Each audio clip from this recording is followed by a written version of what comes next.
Back in September 2021, I uploaded a video called The Unique Charm of Hotel Dusk Room 215. The initial plan was to cover the whole game, but things didn't go as planned as it took several months to make, and I released a video only covering the first chapter in great detail. Over the past 2 years and few months, I've changed up my workflow, improving on how I edit and structure my videos, so I think it's a good time to return back and revisit the unique charm of Hotel Dusk Room 215.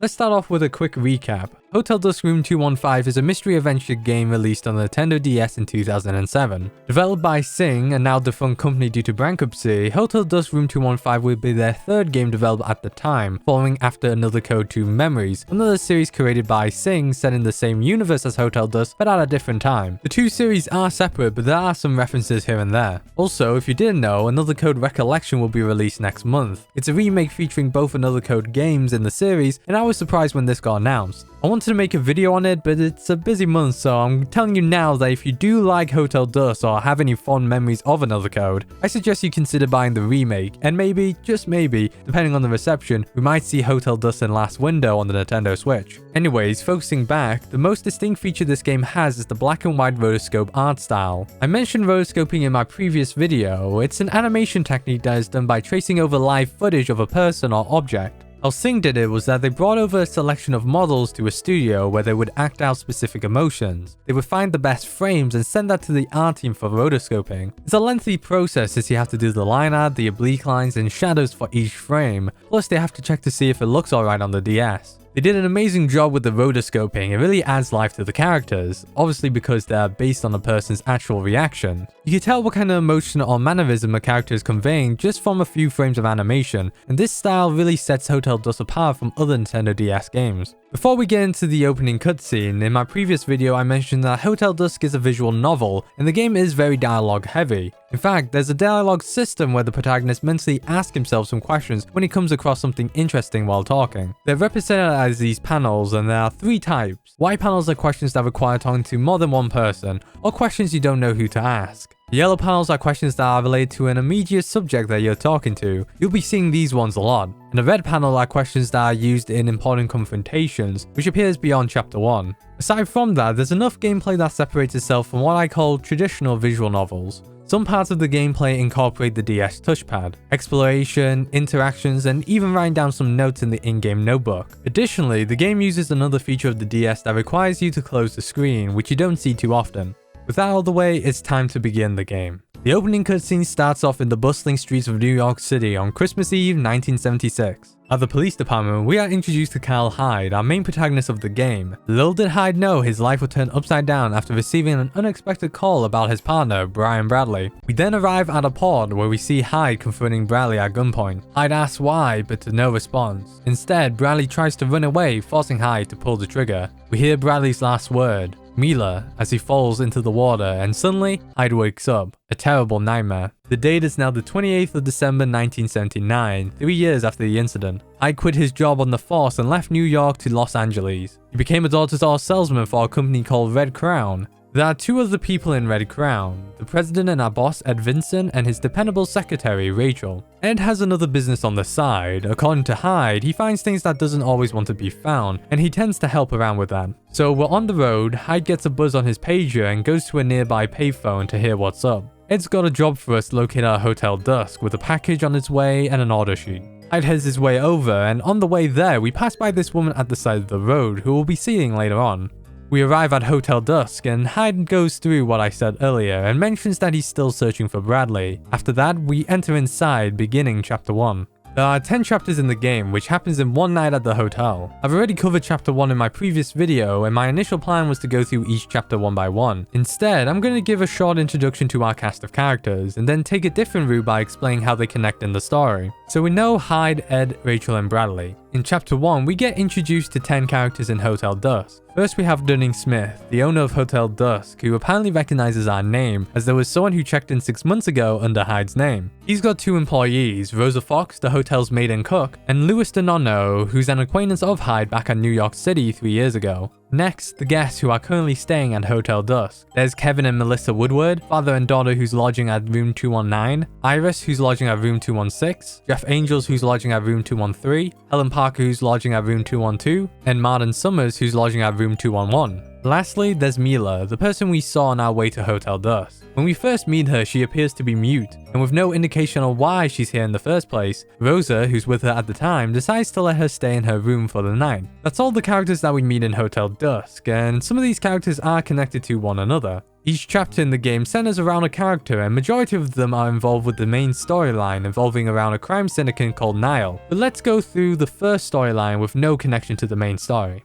This storyline involves Martin Summers and Helen Parker. We first meet Helen entering Hotel Dusk just after receiving our keys for room 215. She's an elderly woman wearing an eye patch over her right eye who requested room 215. But since we'd taken that room, she makes do with room 212 instead. She introduces herself properly in chapter 2. Next we meet Martin for the first time after a mix-up with our packages. During this interaction we find out he's an author and we give back his package, which was a notebook titled The Secret Word. In chapter 3, we find out from Rosa, who's a fan of Martin's, that he's a pretty famous author from the success of his debut novel 10 years ago called The Secret Word. Also, during this chapter, we had to find a bookmark for Martin that was in the package. The bookmark is a rendition of a painting called Angel Opening a Door by Osterzone. I'll talk more about this painting later on when discussing the main storyline. Anyways, at the end of chapter 4, we confront Martin after we find out he's been lying. The first lie is that he claims that Martin Summers is his pen name and his real name is Alan Parker. And yes, he is related to Helen Parker, but we'll get onto that later. It turns out, Alan is not Martin's real name after comparing his Alan signature to Alan's real signature in the notebook.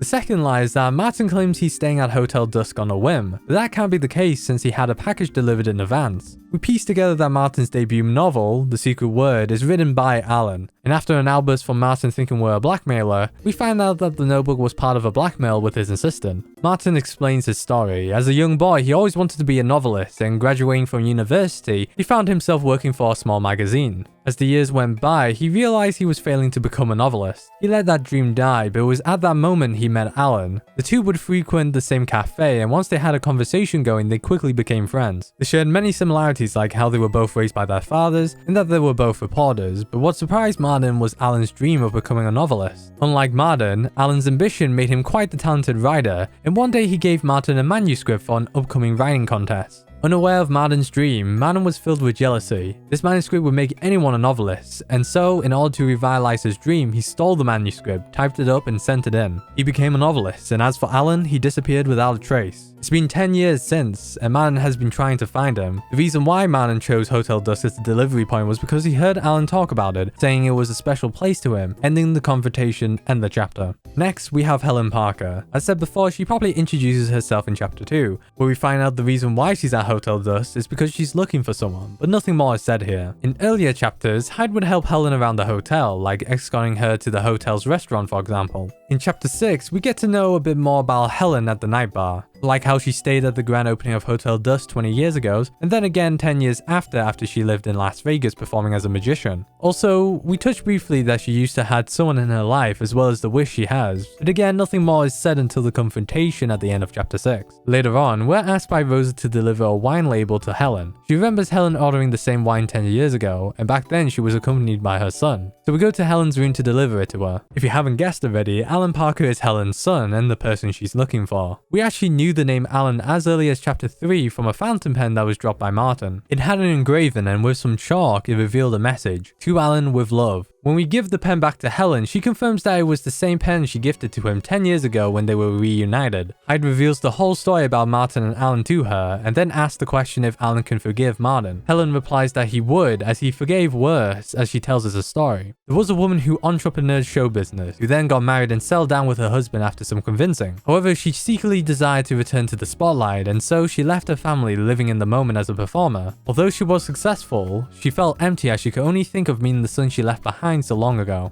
They would meet coincidentally at a grand opening of a hotel. She felt fear and was certain he would be enraged. However, he held her hand and forgave her. The two would make a promise to visit the hotel 10 years later, which they did. There, the son told her his dream, and so she gifted him a fountain pen to help him on his way. It would be her first and last gift she gave him, and no more promises or meetings were made. A year later, she quietly retired. The story ends there, but Hyde continues by saying that the woman's son would tell his thieving pal how much the hotel meant to him. It was a special place to him, filled with memories that he treasured more than anything. Hyde gives the pen back to Helen so she could return it to its owner one day, and we leave the room concluding the chapter. And that was the first storyline. Of course, there'll be a conclusion to all the characters in the final chapter. The next storyline features Jeff Angel, a young man lodging at room 213. When we first meet him, he seems to be on edge, and we later find out he was the one that picked up Mila to Hotel Dusk from a brochure she was holding. Jeff's storyline starts around in chapter 4. We see him in the hallway, but he gets a bit hostile when we ask what's up. After investigating room 217 for the main storyline, Hyde thought he saw someone in the hallway, and once we return back to our room, we notice that the door is open. Entering inside, Hyde noticed the floor is wet near the bathroom, and once we investigate the toilet's tank, we see $20,000 in a plastic bag. Later on, in the hotel's lobby, we see Jeff kicking up a storm towards Dunning, saying that something was stolen and wants Dunning to search the hotel. Of course, Dunning doesn't want to cause a commotion around his guests, and so he'll say he'll attend to the matter later and sends Jeff back to his room. When we talk to Dunning, he'll say something got stolen while he was having dinner, but what's more important is that Madden, who was looking at the newspaper for today, mentions that there was a burglary at Beverly Hills. The person who got robbed was a prominent lawyer called Larry Damon, as well as listing $30,000, a pistol, and his car being stolen. If it wasn't obvious already, Jeff has something to do with this, and he placed the 20 grand in our room trying to frame us. We gather a few more leads in chapter 5. For example, Melissa told us that she saw Jeff going inside our room at some point. And also, we find a gun in a laundry basket with Lewis informing us that Jeff was in the room. I then asked Lewis to create a distraction so he could sneak into Jeff's room, and the plan began without a hitch. We investigate Jeff's belongings, which we find a duplicate room 215 key and an ID with the name Jeff Damon on it. Unfortunately, Jeff returns back into his room and we're forced to start our confrontation. We don't have all the evidence in our inventory yet, and Jeff wants more proof, so we leave his room to pick up the newspaper from the lobby and the 20 grand. Returning back, we show all the proof we have and Jeff confirms our accusations. His real name is Jeff Damon, the son of Larry Damon, the lawyer who just got robbed. Throughout the confrontation, Jeff shows some resentment towards his father, and the reason why he did all this was to get under his father's skin. Jeff reveals that his father is the best defense attorney you can get no matter what the case. He'll defend you even if it's organized crime. He found out that his father was working with Niall, earning a pretty penny. Now that his father called the cops on him, Jeff thinks he should turn himself in so he could expose his father. However, Hyde advised Jeff not to do that, especially when he knows what Niall is capable of. We leave the gun and the 20 grand back to Jeff and suggest that he returns back home. If he wants to change his father, he has to change himself first, Hyde says, ending the confrontation, and that's basically it for Jeff's storyline. That's the only connection related to the main story. The third storyline involves Melissa Woodward, Kevin Woodward, and Iris. As said before, Kevin and Melissa are father and daughter lodging in room 219, whilst Iris is lodging in room 216. We'll start with Melissa, as she is the first one we confront in chapter 3. When we first meet her, she's blocking the stairs up to our room as she was having trouble solving a jigsaw puzzle. We solve it with ease, but since Melissa didn't solve it herself, it didn't count. So she throws the puzzle down the stairs. Hyde's smile and optimism disappears and tells her off, ordering her to clean up the mess. She cleans up and opens up the waterworks, which was all a ruse as soon as Hyde becomes a bit sympathetic, calling him a jerk as she runs upstairs. Hyde then noticed a piece of the jigsaw puzzle left over, and on the back has some lines on it. We'll hold on to it until we see her later in the hallway looking troubled. She's looking for that jigsaw piece, and here we learn that Melissa's father is taking her to meet up with her mother. However, it doesn't seem to be too convincing because Melissa doesn't even know where they're going. She mentions that her father is a surgeon and her mother works at an art museum. Hyde even gives his notepad to Melissa so she could draw her mother, because her mother likes Melissa's drawings of her. We also give back the jigsaw piece to Melissa. Once we do, she says that the jigsaw was a gift from her mother that she treasures. After that, coming out of room 219, we meet Melissa's father, Kevin Woodward, who gets properly introduced in chapter 3, and he doesn't look too happy as he orders Melissa back into their room. At the start of chapter 3, outside of the hotel's restaurant, the Moonlight Grill, we see Melissa's father scolding her and sending her to their room. We found out that there was some commotion between Melissa and another guest in the hotel, Iris, and when we meet her, she's mortified. Iris explains that she saw Melissa with a doll and asked who made it for her, which set her off, throwing the doll at her. You can guess who made that doll. Anyways, we do see the doll in the restaurant and return it back to her. At this point, Melissa's father is nowhere to be seen. She thinks her dad hates her because he's mad at her all the time, but Hyde reassures her, saying that's what parents do. She then wants Hyde to stay with her until her father comes back, and we accept, entering room 219. Melissa suggests we do a jigsaw puzzle for the time being. It's the same one that we solved, but this time we're starting from scratch. Once done, Hyde's smile and optimism is restored, and Melissa says that this puzzle was a birthday present from her mother. However, on that same day, her mother left her without a word, and Melissa gets upset because of it. Hyde then remembers the back of the jigsaw piece, and here we actually have to close the lid of the DS in order to flip the puzzle on its back. On the back, we see a message that says goodbye Melissa, confirming that her mother wasn't planning to come back home. Immediately after, Melissa's father walks into the room and obviously wants to know why Hyde is in their room. Hyde says he let himself in, and this is as good as time as any to ask questions like why did Kevin's wife left him, but he doesn't reveal anything, so we leave the room.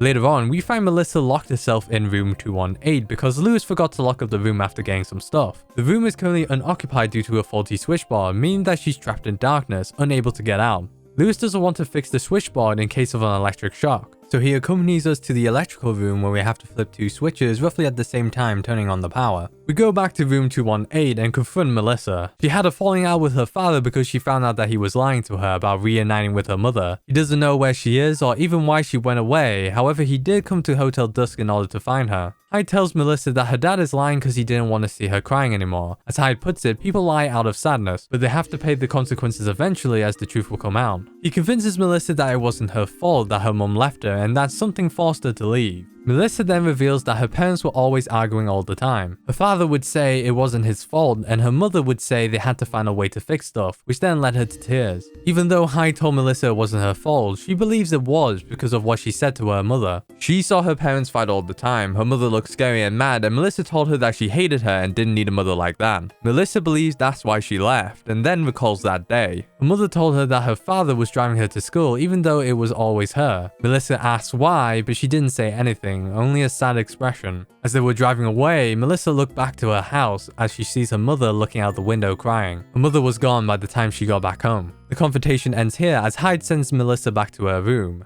Leaving room 218, we see Kevin in the hallway. Hyde asks how's Melissa, but it seems like he's completely oblivious that his daughter was trapped in a room and thinks she's fine. Hyde lays down what just happened and asks where he's been. Kevin replies that he was outside on the roof, so we go up and see Iris there. We just have a short conversation with her before parting ways. Now this won't be the last time we see Melissa. Later on in chapter 7, we invite her and a few others to a small late Christmas party since Melissa was on the road during Christmas. We even decorated a tree for her, which she was very excited for. In that same chapter, we see Kevin in the hotel's lounge drunk, and later on, we are told by Lewis, who works at the night bar, that Kevin and Iris were drinking together. One of the conversations he heard was something about a gallery in Santa Monica. After that, we talk to Iris, which I'll go through later in detail, and then we see Kevin once again all sobered up, and here we confront him. We mention the gallery and also the name Grace, who from Iris's conversation claims to be her friend. Kevin was surprised that Grace came up when he was talking with Iris because Grace is Kevin's wife and of course Melissa's mother. If you remember, Melissa mentioned that her mother worked in an art museum. That art museum is called Gallery May, which we gathered from Iris, and Kevin mentions that Grace worked in that art museum 8 years ago. At the time, everything was alright between the two, and Hyde deduces that something happened to Kevin which led her to leave. Kevin confirms it was all his fault as he explains his story.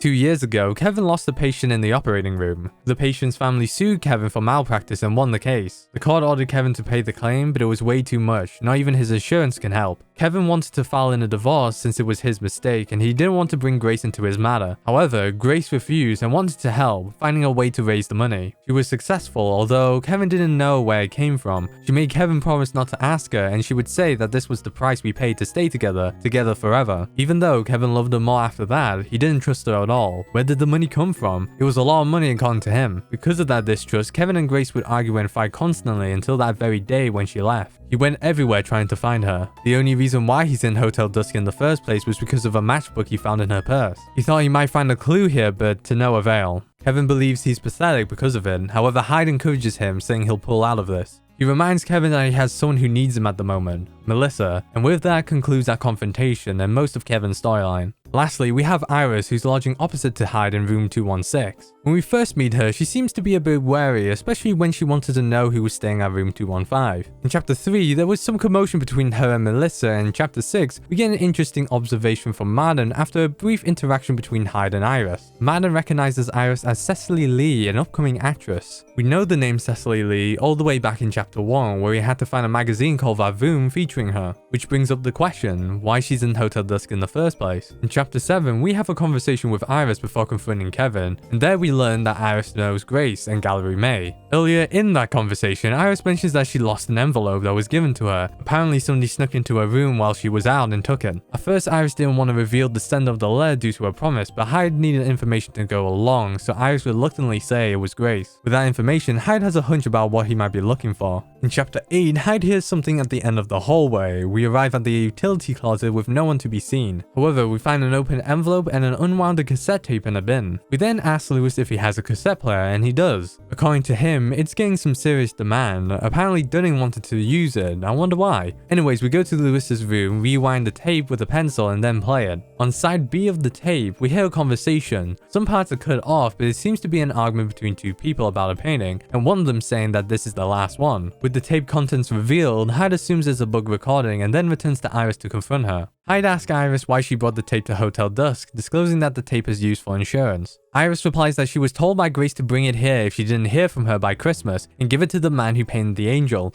However, Iris has no idea who that could be. Hyde then mentions that since Iris and Grace are so close, she should know that the person she was drinking with in the bar was Grace's husband, which surprises her. Iris now understands why she recognizes the doll Melissa had, since it was similar to the one Grace used to make when they were kids. Hyde figures out that Iris is trying to find Grace, just like Kevin, and he shares Kevin's story, shocking her. But Hyde wonders where Grace got that money from. He believes it's dirty money. Iris doesn't know exactly where, but since all the secrets are out, she decides to share her side of the story. Iris reveals that she is Grace's little sister. She's 4 years younger than her. Their mother was a beautiful and kind woman, but Iris considers her weak since their mother was the type to be manipulated and fall in love easily. Her boyfriends would hurt and leave her, then she'll be on to the next one. Because of that, Iris and Grace lived on the run, trying to avoid their mother's exes. Iris says that she and Grace are actually half-sisters and doesn't even know her father. Growing up, the two would build an inseparable bond until they got separated after their mother died in a plane crash in Las Vegas 1960. Iris would have been 9 at the time, and the airline gave her and Grace a large sum of money. However, the man who was with their mother at the time ran with it all, as well as separating the two into orphanages. Iris got adopted but didn't really care about her foster parents, so she ran away at 15. At 20, she found work at a diner in Santa Monica, and there one day she reunited with Grace. Iris found out that Grace went to a college, now working as a curator for Gallery May, and also engaged to a doctor. The two would promise to meet up later. However, Iris decided to quit her job and leave Santa Monica because she felt ashamed of herself. She didn't want Grace to see her like that. So she decided to pursue her dream as an actress, taking any roles that she can across cities, and then 2 years passed. Iris was featured in a magazine photo shoot and Grace managed to track her down, but she wasn't the same person Iris knew in Santa Monica. Iris described Grace looking sad, you could tell from her eyes. She broke down when the two were alone and told Iris she needed money, begging for her help. According to Iris, she could have sold her entire life and not come close to what she needed. She had to refuse as she saw her sister crying and apologizing for asking the impossible. Grace then says she doesn't care about the money and wanted to see Iris, saying that it gave her courage to do what must be done for her family. Iris recalls when they were living on the run that Grace used to calm her down when she was upset, giving Iris her doll in one hand and her hand in the other until she stopped crying. When Grace left at that moment, Iris would remember that time, and so she chased her down, but she was already gone. Iris would receive the envelope a year and a half later with a cassette tape and a letter. She doesn't have the letter but knows it word for word. Iris, my family desperately needed money and I did a terrible thing. If you don't hear me by Christmas, I need you to do something for me. Take this tape to Hotel Dusk. Iris explains that she needed to give it to the man who painted the angel but has no clue who that is. Everything is a mystery to her. However, with 2 chapters left, Hyde has gathered that the person who painted the angel is in this hotel. He assures Iris that once he finds this person, there might be a lead to Grace. For now, he gives Iris the tape back and tells her to stay put, concluding the confrontation. Which finally brings us to the main storyline. Hopefully you're getting a general idea of some characters and their involvement in the story. But before we get into it, I want to thank you, the viewer, for watching this video so far, and if you like this content, be sure to like, subscribe, and comment down your experience of the game. I'll love to hear it. Moving on, the main storyline involves Lewis DeNonno, Rosa, Mila, Dunning-Smith, and of course Cal Hyde. The last 3 play a pivotal role in the story. Lewis is the first character that we focus on and confront in chapter 2. As said before, Lewis is an acquaintance of Hyde 3 years ago back in New York City. He used to be a pickpocket, but now he's turned straight, working at Hotel Dusk as the bellhop and the bartender at the night bar.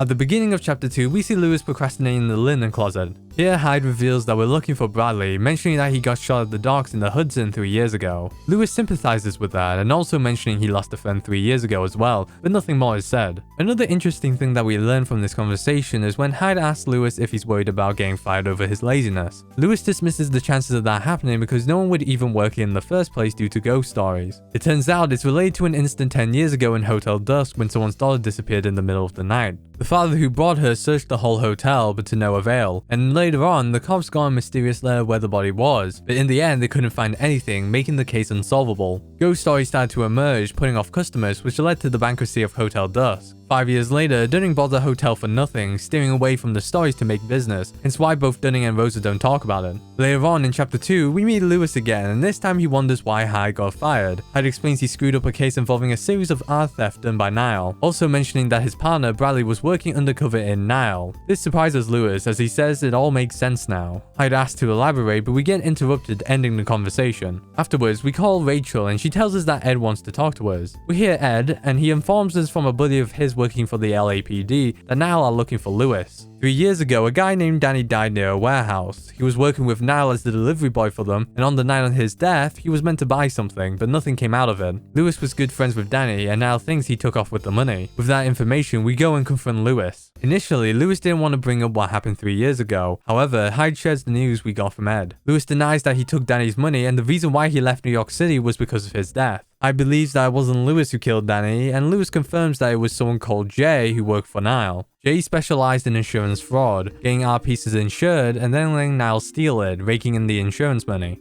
He also convinced Danny to steal an angel painting, and if you recall, it's the angel opening a door by Osterzone. The painting is said to cost a fortune according to Danny, and if he was able to steal it, he and Lewis would be set for life, allowing them to start a brand new life. However, Danny was betrayed by Jay and met his demise. Lewis tells his story. He and Danny planned to meet up at a restaurant after the job, but it took longer than expected. So Lewis decided to check the warehouse where Danny was, and at the entrance, he heard a loud bang. He slowly opens the door ajar and sees Jay holding a gun. On the floor lies Danny. Lewis couldn't do anything but let Jay leave. He then approached to Danny, who could barely talk. Danny apologizes to Lewis, saying he's sorry that he couldn't get the money before passing away. Lewis then says he realized something when we talked to him about why we were fired. He shows us a photo, and in that photo we see Danny, and to his right, Bradley. Lewis believes Bradley messed up the case and got killed by Niall, but Hyde reveals that he was the one who shot Bradley, taking the heat and getting fired in the process. Bradley was double-crossing a lot of people, even the police. Since Bradley's body was never recovered, Hyde believes he's still alive, searching for him to this day. After hearing all that, Lewis decides to help Hyde in his search. Both of them did get screwed over by Bradley, but at this point, Hyde says he'll think about it, ending the confrontation. Hyde and Lewis do work together throughout the game, as Lewis helps Hyde not to get in trouble around the hotel. In chapter 4, Lewis let us in room 217, where we find Bradley's lighter, confirming that he was at Hotel Dusk. Also, we find an old photo featuring a father and his daughter in front of the hotel. This photo will be linked to the next person I'm going to talk about, Mila. During this section, I'm going to mention Rosa. Even though she doesn't have any connections to Niall like some other characters, she's the one who takes care of Mila throughout the game, and as a veteran employee of the hotel, she knows some things. We meet both of these characters roughly at the same time. We find out that Mila's a mute from Rosa, and because of this, we don't exactly know why she came to Hotel Dusk in the first place. Rosa properly introduces to Mila after saying that her name was on her bracelet, and Hyde recognizes this bracelet. It's the same one that Bradley was wearing 3 years ago. Rosa then decides to let her stay in her room for the night. If you recall, Jeff was the one who picked up Mila to the hotel because she had a brochure about Hotel Dusk on her. In chapter 5, we get to talk to Mila after Rosa told us to keep an eye on her while she grabs some medicine for her. Hyde asks Mila who gave her the bracelet. Nearly forgetting that she's mute, he tells her to write down her answer in his notebook. Mila writes down that it was her papa that gave the bracelet. Hyde then questions what is her father's name, and she responds with Robert Evans. Hyde asks one last question, where does he live, but we get interrupted by Rosa coming back. We do return back to this question in chapter 7 when we had that small Christmas party with Melissa. After the party, Hyde returns to the interrupted question, where does he live, and also what is his job? Mila responds with Santa Monica and Gallery May, the same art museum that Grace worked in. Mila also confirms that her father owns the gallery. The questioning ends here as Rosa shows up and takes Mila back to her room. In the beginning of chapter 8, we asked Ed to see what he could find out about Gallery May and Robert Evans. This is the same chapter where we confront Iris, and after getting her story, we share it to Lewis, telling him to check out the guest logs from 2 years ago for Grace Woodward. But before Lewis does that, we promised him to do a 10-pin bowling competition back in chapter 7. We played for 3 rounds, and in the last round during Lewis's turn, he accidentally breaks a plotted plan behind him. Lewis gets distressed since he broke Dunning's favorite plotted plan. However, Hyde notices an old key in the dirt. Rosa shows up wondering what's going on. At first, she was angry at Lewis, however, she got something more important to worry about. She tells us that Mila has gone missing, and so Hyde and Lewis split up to find her. We find Mila on top of the rooftop and ask what happened. Apparently Rosa said something to her, and when we give her our notebook, she writes, "Who are you looking for?" Hyde assumes that Rosa knows that Mila is looking for her father. However, Mila didn't share that info to her. Instead, she reveals that Rosa knew her father. We then take Mila back to Rosa and ask if we could talk to her one-on-one. Rosa complies but wants to attend to Mila first. She tells us to wait in her bedroom for the time being. Here you can see some photos of a young Rosa with her husband and a more recent photo with her son. Fun fact, it's implied that Rosa's husband is the captain from another Code 2 Memories, and supposedly her son appears in the sequel. When we are about to leave the room, Rosa comes in. Here we discuss about the photos, and after that, Hyde starts the confrontation. Hyde tells her what we found out from Mila. Rosa says that it was the brochure that Mila had that got her thinking that Mila was looking for someone who stayed at the hotel a long time ago. Because of this, she knows something about her father, but for now, she doesn't tell us due to a promise she made. Hyde convinces Rosa that he wants to help Mila find the truth. Since Hyde is searching for someone as well, he knows the trials and tribulations and doesn't want Mila to suffer. Rosa reveals all and says that she recognized the brochure Mila had before in Dunning's personal quarters when she was cleaning his room. She asked him where he got the brochure, and he said that he stayed in Hotel Dusk with his family a long time ago before he even owned the hotel. Hyde's surprised by the fact Dunning has a family. Rosa says he doesn't mention much, except for one instance last year when he revealed he had a daughter who lives far away. Rosa assumes that Mila is Dunning's daughter, hence why she told Mila that she knows her father. However, we let Rosa know that Mila's father is Robert Evans. Rosa mentions that she noticed that Dunning has been avoiding Mila since her arrival and thought there was something between them. Maybe so, Hyde replies, and with that, our confrontation ends. Hyde then asks Rosa if she knows something about an angel painting. She says no, but mentions that there are a lot of apple paintings around the hotel, 5 of them to be exact. Exiting to the hallway, we're notified by our pager to call Ed, and once we do, we get some information about Gallery May and Robert Evans. Robert inherited the gallery from his family, and apparently he was very successful finding undiscovered art pieces to showcase. However, the gallery suddenly shut down 7 years ago, and Robert has been missing ever since. Ed also looked into the Evans family. Robert had a wife called Mary who died in the 1960 plane crash, and they had one daughter who was Mila. We end the call there as we move on to the penultimate chapter, chapter 9. Hyde begins to investigate the apple paintings. There's one in his room, and as we inspect the paintings more closely, we find the letter Y. At this point, we can find 3 other apple paintings around the hotel, and those paintings also have hidden letters, 2 N's and an E. We then bump into Lewis, who's been searching for us. He's got info about the old key and the guest logs. He shares to us that the old key is for the wine cellar. It's the only key that Lewis doesn't have access to, and there's no copy of it. As for the logs, it only goes back to a year, so we don't know if Grace did stay at the hotel.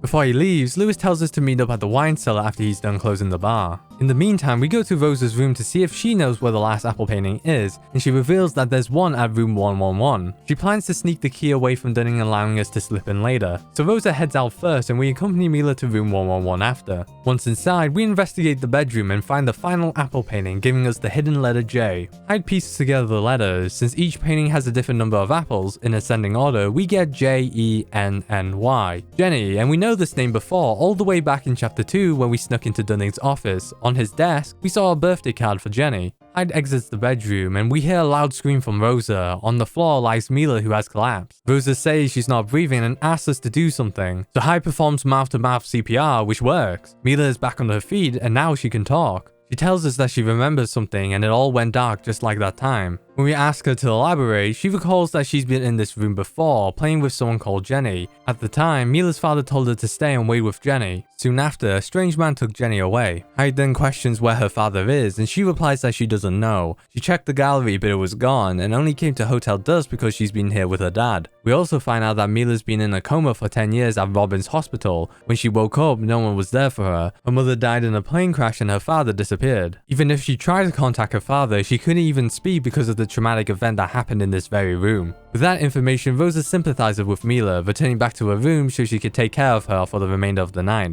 As for Hyde, he leaves room 111 and sees Kevin. Kevin recognizes Mila because he worked at Robin's hospital. Hyde wonders why she was in the hospital, and Kevin explains that she was brought in unconscious with no visible injuries, as well as confirming that she spent 10 years of her life in a coma. According to Kevin, it was a miracle that Mila woke up half a year ago, but unfortunately they had troubles calling in her family. Her father would come in to see her every month without fail, but he never appeared when she woke up. Also, her hospital bills were all paid in advance. Kevin then remembers that he knew Cal Hyde's name before and shares that right before Mila woke up, a new visitor showed up, calling themselves Cal Hyde. Hyde denies it was him that came visit, and with that, Kevin leaves, telling us to take care of Mila since she's still recovering. Our pager notifies us to make a call, and so we return back to our room. Ed has more information for us about Robert. 10 years ago, in 1969, Robert owned Hotel Dusk and sold it to Dunning 3 years after. The problem here is that when Robert first owned the hotel in that same year, he closed it down. Ed wonders why Robert would own a business to shut it down immediately, and why would he sell it to Dunning? He theorizes that Robert dumped the place to Dunning for some unknown reason and tells us to prepare for the worst. Suddenly we hear a knock on our door, ending our call. We open the door to see Rosa, who's in quite the panic. She explains that Dunning took Mila away for a chat after she said that Mila could now talk, and now knows why she's here in Hotel Dusk.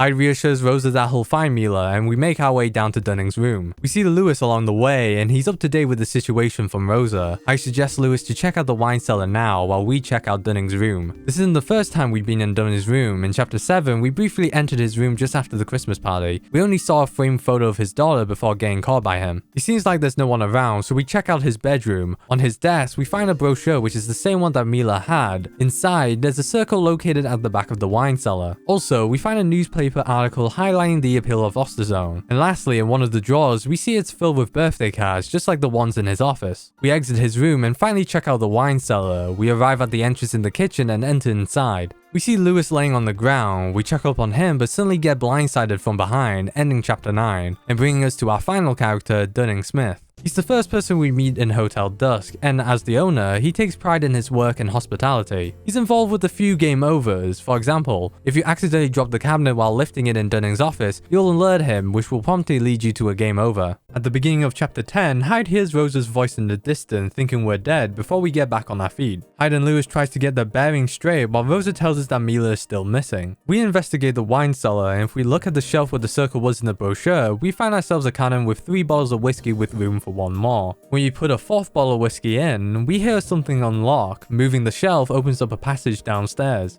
Hyde believes this is where Dunning went and decides to go down by himself. Lewis objects to the idea, however Hyde needs some backup just in case something happens. Rosa then plans to send Lewis to us if we're not back in an hour, and with that settled, we venture down. Downstairs, we see ourselves in the basement hallway. At the end of it, we see a bar door. Hyde opens it up and enters inside. The first thing we see is a shelf that we investigate. We find a book called Life Trivia, and there's one important fact here that says pencil lead uses a mix of graphite and clay, which makes a good conductor. At the top right of the book, there's some guest logs, and we find that Grace Woodward did stay here in August 1977. Lastly, on the left, we see another book that caught our eye. However, the moment we expected, we hear footsteps outside, locking the door behind us. Here, things get serious when Hyde notices that the room is airtight. At this moment, there's a timer going down, and Hyde needs to complete a puzzle in the room to proceed. Anyways, we find out that the book is called Osterzone, The Phantom Painter, written by Robert Evans. In the book, Hyde finds a photo of Dunning and his daughter, Jenny. On the back, dates May 18, 1967. Basically, we have to use a decoder to solve a code from a letter from Robert Evans that we find in a drawer inside of a locked box using the date of the photo to unlock it.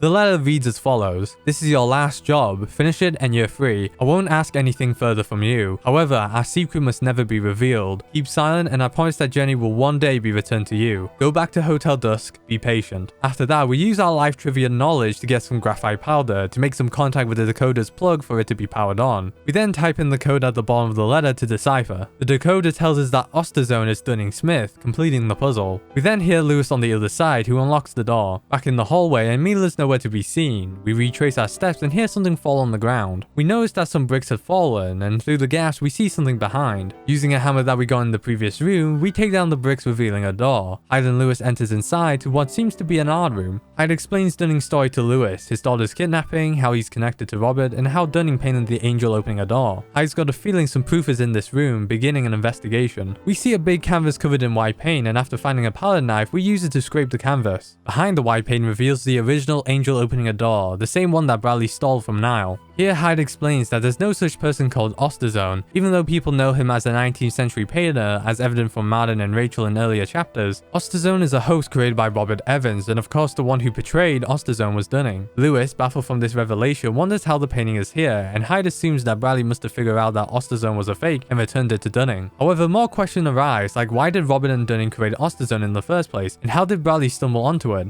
Hyde starts to line up all the events together, even recalling the incident with Bradley. After that, they return to the hallway to find Dunning and Mila. At the end of the hallway again, Hyde notices a hidden door painted as a wall to his right. The two barge inside, finally finding Dunning and Mila. Here we begin our final confrontation with Dunning. At first, Dunning wants to talk to Hyde alone, but Mila refuses to since she wants to know what happened to her father, and even though Lewis was fine to leave the two alone, he's also related to this matter due to Danny. With that, Dunning is ready to talk, and Hyde starts off asking why Dunning brought Mila here. He says that this was the last place him and Robert saw each other and they were discussing about Jenny. Further elaboration, Dunning wanted to know why Jenny was taken. Robert said if he picked up the brush, Jenny would return. Hyde adds that it was Niall that kidnapped her. and Dunning confirms that they knew the truth about Osterzone and wanted Dunning to paint more. However, he said no to Robert, which led to the kidnapping. Hyde asks why he stopped painting, and Dunning replies that he was tired. The more popular Osterzone was, the lousier he felt. It was Osterzone that got all the praise and glory, not himself, and he couldn't take it anymore. Next, Hyde mentions about the painting and how it was Bradley who gave it to him. He reveals that he was a former cop looking for Bradley. Dunning says that what Bradley told him was true after all. After asking what he meant by that, Dunning tells us about the night Bradley stayed in the hotel. Bradley invited him to the bar. It was a normal conversation until he said, "Do you know who Robert was?" Dunning lied to Bradley, of course, not revealing their secret. However, Bradley looked squared into his eyes and said Niall was after him because he knew Robert's secret. According to Bradley, the secret was that Robert chose to work with Niall under the name Norman and was pretty deep in with them. Mila then asks where her father is, as she already said everything she knows, recalling the events that happened in room 111. Dunning replies he doesn't know where her father is, and that's why he's here waiting for him for a response. Hyde questions whether Robert is going to contact Dunning, and Dunning is not too sure. 3 years after he lost Jenny, he hit rock bottom. He told Robert he knew Jenny wasn't going to come home, and proceeded to slash his paintings into shreds. He even contemplated breaking his hand so he can't work on paintings anymore. Robert saw how crazy Dunning was and convinced him that he could get Jenny back to him. He said to sit tight and wait here until he contacts him back when everything was alright, but he disappeared. Hyde then speculates that Robert didn't even tell Dunning about the condition of his daughter. Dunning says that when he met Robert in the morning after searching all night in the hotel and asked about Mila, he says she was fine. Hyde questions why he didn't tell Dunning about Mila. Dunning replies he doesn't know, and here he explains the story. Robert and Dunning were reunited by tragedy, as he calls it. The plane crash in 1960 killed both Dunning's wife and Robert's wife. He was in the airport just sitting there, feeling numb, and then he met Robert. The two both studied art at the same college to become painters, and now 5 years after, they became widowers. Robert took over his family's art gallery while Dunning was suffering as an artist. The two had a chance to talk. Robert told him he was a good artist, which surprised him. He said he'd given up on being a painter because he knew Dunning was better than him. A year later, Robert had this crazy idea. He wanted to prove himself he had an eye for art, as well as giving Dunning a chance to prove himself.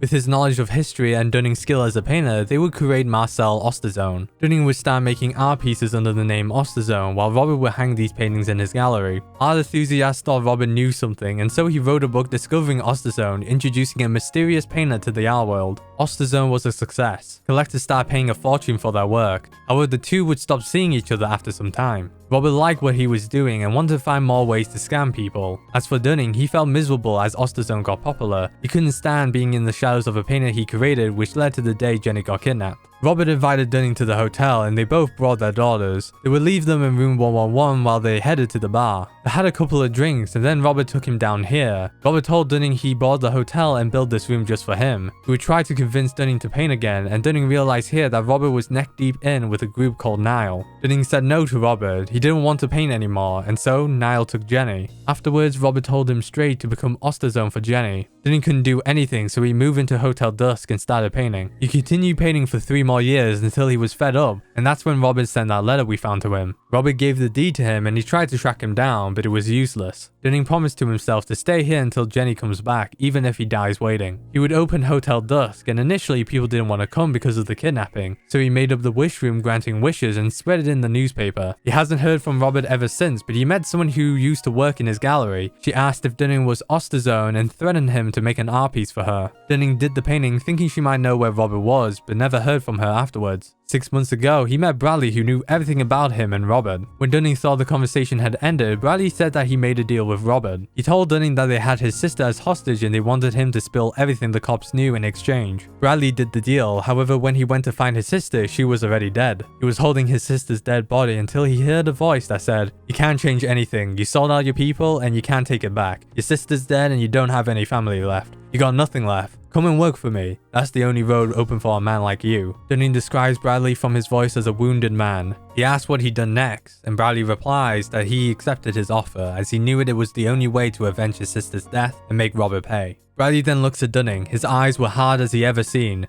"You won't see Robert Evans again," was the last thing Bradley said to him. Next morning, Bradley left the hotel. In his room hung the angel opening the door. He also left a photograph, the one we saw in his room, and a key that Dunning gives to us. Dunning took the painting down in the basement and covered it in white paint. He wanted to forget everything about Robert Evans, and that's why he locked up room 217. When Dunning saw the name Cal Hyde, he thought something bad was going to happen, considering this place and its secrets. However, despite his intentions, he is still here protecting that secret, because all he can do is just wait. After learning the truth, we end our confrontation.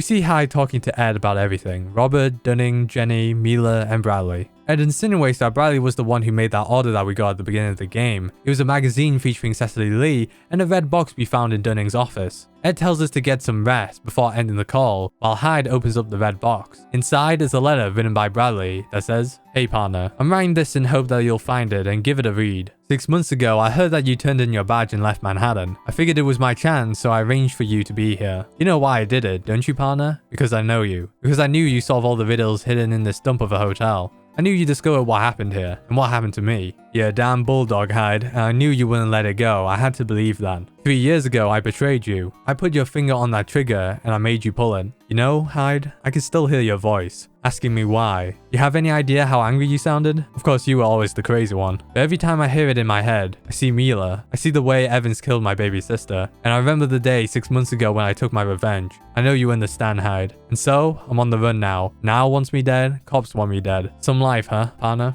Stop looking for me, Kyle. My way is a dead-end street. Let me go. I'm a ghost now." Hyde then pictures the moment when Bradley saw Mila Evans, the surprise on his face when he heard her name. He stood by her bed watching her, thinking of his sister. He takes off his bracelet and slips it onto her wrist. Hyde wonders, did Bradley wait for Robert Evans to see Mila? Did he kill him? Morning rolls by as we begin the conclusion to Hotel Dusk. Hyde wakes up from the phone ringing. It's Rachel, who started to understand Hyde a bit more after yesterday. I know I didn't mention much about Rachel, but she does play a role as an informant alongside with Ed. After ending the call, we pack up our bags and hear a knock at our door. We open the door and see Jeff, who wants to talk to us. He apologizes for the trouble he caused to us. Hyde asks what's the plan going forward, and Jeff replies he's going to turn himself in, or something like that. He wants to take responsibility for what he's done. Jeff then gives us a letter saying it was from Madeline before leaving. Hyde reads the letter. It seems like Madeline met Helen and talked a lot about Alan with her. He made a promise to her that he'll find him. He mentioned he revealed the truth to the medium in chapter 7. Madeline then promises Hyde that he'll pen a bestseller by himself using Hyde as the model for his protagonist. Hyde will be the first one to read it, signing off the letter. We exit our room into the hallway. Midway, we see Helen come out of her room. Helen thanks us for our kindness last night. She wonders if Hyde will come back to Hotel Dusk. Hyde says maybe and passes the question back, to which Helen replies that she'll definitely come back and next time she'll be staying in the wish room. Helen hopes her wish will come true before we part ways. On the roof, we meet Iris. She tells us that she talked with Kevin, revealing she's Grace's sister, as well as their childhood and upbringing. She thinks he understands now how important family was to Grace, leading her to raise that money. Before we leave, Iris asks if Grace will come home. Hyde replies, what does she think? And Iris believes she will come back one day. We make our way down to the ground floor and see Melissa smiling happily. Melissa says that when she woke up, her dad was sitting next to her and said good morning immediately. Also, her father is planning to drive her to the beach today and then go back home. Melissa then lets us in on a little secret her dad said to her. He said that her mother loves her and that's why she's gonna come back home someday. We then hear Kevin call his daughter and meets up with us. He tells Melissa to say thank you to Hyde for being so nice, and he's also thanking that he got a chance to talk to us as well. Kevin and Melissa say their goodbyes, and we make our way to the lounge and meet Lewis. Lewis wonders what's the plan, and Hyde says he's going on vacation. Hyde asks how's Mila, and Lewis replied that she's in Rosa's room and apparently didn't sleep too good last night. He suggests we stop by Rosa's room and see Mila. We go to Rosa's room, and at the entrance we can hear Rosa and Mila talking. She offered Mila to stay here in the hotel, but Mila wonders about Hyde. At this point, Hyde decides for the best to leave now. We meet up with Dunning at the reception as we check out of the hotel. Apparently, there was a bill for using the phone, but he lets us off this time and recommends us to use his suite next time we come here. Hyde gives back the key to room 215, the room that grants wishes, and even though he didn't believe it initially, he thinks maybe there's some truth to it.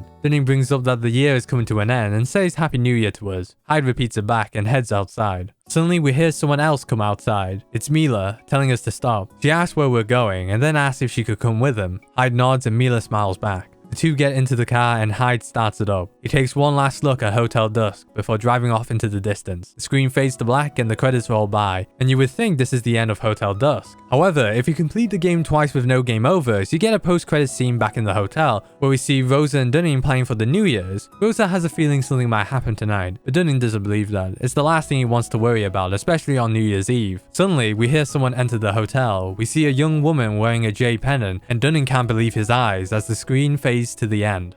That's basically the whole story of Hotel Dusk Room 215. Aside from the rotoscoping and some special utilization of the DS, I believe it's the story that adds most to the unique charm of this game. You can argue that there's better stories out there, however you can't deny that this is up there with the best. The person responsible for writing the story is Rika SUZUKI, who also wrote the Another Code series and a few other games under Sing. There's this documentary featuring SUZUKI as she goes through her career and provides some interesting insight about Hotel Dusk. She didn't want Hyde to have access to a smartphone or the internet, since it would be easy for him to look up something. From her previous experience, she was confident to create a world set in 1979, not too far from the past, which added to the appeal. I'll link the full documentary in the description down below. All in all, Hotel Dusk Room 215 is definitely a unique experience. I haven't shown any secrets in this video and there's quite a few, so I'll let you guys have a chance to play it yourself. If you own a DS, you could find a game cheap online. If that's not available to you, you can always emulate. I didn't do a deeper analysis of the story, but I did find some interesting stuff on tvtropes.org of all places. They have a visual novel section and I'll share one of them that caught my eye, which was called Ironic Nickname. Basically, it explains that each room in the hotel has a name, which is true,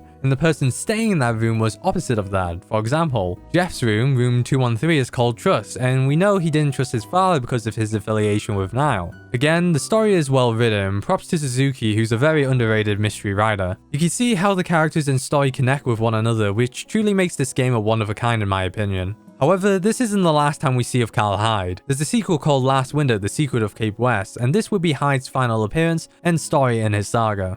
And that's it for this video. I hope you guys enjoyed it. It's been a good year on this channel. I've somehow managed to get a video out nearly every month. There's been some success with the everything you need to know before you buy video, so I'm going to continue working on that series next year. I was kind of struggling with the main part of this video. I had to rewrite it a few times. Eventually I had an idea on what to do and stuck with it, as you can see in this video. Maybe it could have been better, but I'm pleased with the results. Anyways, if you liked this video, be sure to subscribe and check out the channel for more. And as always, I'll see you next time and catch you guys later. Take care.